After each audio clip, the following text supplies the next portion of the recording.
Thank you. It's great to be back. And I want to just thank you all for joining today our 1-month celebration of the most historic opening to a presidency in American history. No president comes close to what Donald Trump has achieved over just the last 30 days. He has packed 8 years of transformative action, restoring this nation, restoring our laws, restoring fairness, restoring economic opportunity, restoring national security in just 1 month. No one in this country has ever seen anything like it.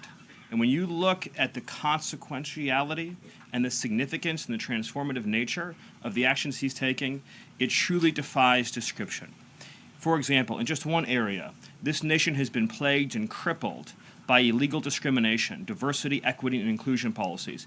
It's strangled our economy, it has undermined public safety, it has made every aspect of life more difficult, more painful, and less safe. He has ended all DEI across the federal government. He has terminated all federal workers involved in promulgating these unlawful policies. He has ended diversity, equity, and inclusion in all federal contracting. He has restored merit as the cornerstone of all federal policy, restored the full, fair, impartial enforcement of our federal civil rights laws for the first time in generations. And he has cracked down on individuals across this government and nonprofits who have engaged in illegal racial discrimination against the American people. This includes making clear to every educational institution in this country that ending diversity, equity, and inclusion, ending unlawful race discrimination, is a precondition of receiving federal funds. He has also saved women's sports by ending the participation of men in women's sports. He has ended radical gender ideology across the entire federal government, and he's pressured the private sector to also end and combat radical gender ideology. He's reestablished the scientific and biological truth that there are only 2 sexes in this country, male and female, that those are biologically based determinations. They are not based and can never be based on gender identity. That includes rooting out of the Department of Defense all DEI policies, all critical race theory, all gender madness, and once again having a military that is focused solely and exclusively on readiness, preparedness, and lethality. As I'm sure Kevin will talk about more, of course, he has undertaken a historic cost-cutting effort across the federal government, launching the first ever Department of Government Efficiency, uncovering corruption on a scale that we never thought imaginable, terminating every single federal worker that we have found to be engaged in the corruption and theft and the waste of taxpayer dollars, and already saving $50 billion in a single year, which over a 10-year period would be $500 billion. Just think about how vast and enormous that sum is. Of course, as you all know, he has renamed the Gulf of Mexico to its correct and proper name, the Gulf of America. He has renamed Mount Denali into Mount McKinley, part of a historic effort to restore patriotism and national pride all across this land. He has ended the weaponization of the federal government, restored the Department of Justice to its true mission of combating threats to this nation and keeping the American people safe. He has ended all federal censorship of free speech. This has been one of the greatest crises that has plagued this nation. Years and years and years of the federal government violating the First Amendment to take away Americans' right of free speech. President Trump has ended that, and he has demanded that all federal workers, all law enforcement, cease any effort to intimidate the rights of Americans or to police their speech. He has also restored the death penalty at the Department of Justice, including for illegal aliens who commit murder, including for those who murder cops, and including for all of those who threaten Americans with heinous acts of violence. The death penalty is back, law and order is back, the streets are being made safe once again.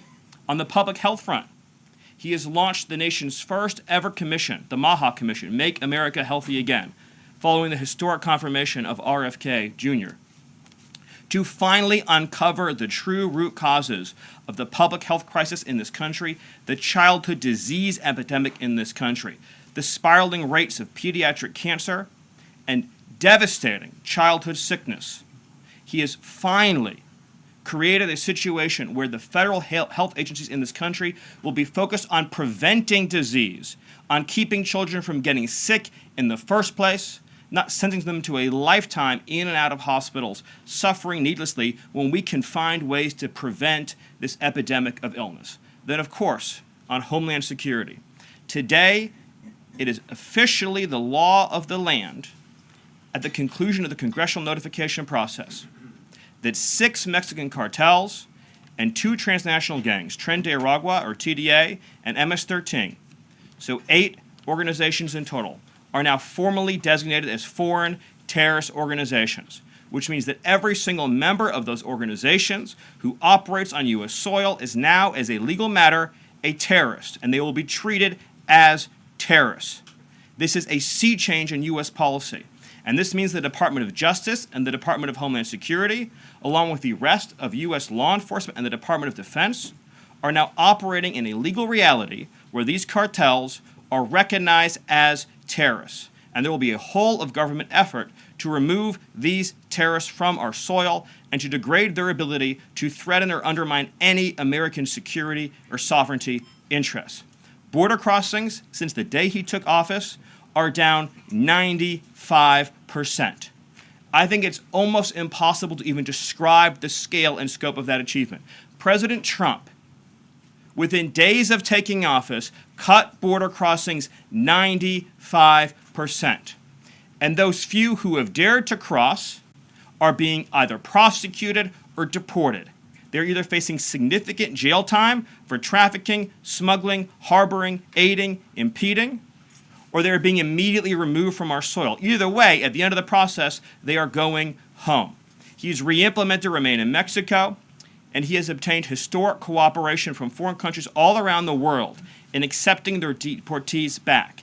And he has used the United States military to fully seal the southern border with a historic deployment of both active duty and National Guard troops, resumed the building of infrastructure, he has opened up Guantanamo Bay, and he's using military aircraft to carry out deportations all across this country. And ICE is joining with ATF, DEA, and FBI to carry out the largest deportation operation in American history. The criminals are going home. The border is sealed shut. America is safe, sovereign, proud, and free. We are a nation that everyone in the world understands all across this planet. You do not come here illegally. You will not get in. You will go to jail. You will go home. You will not succeed.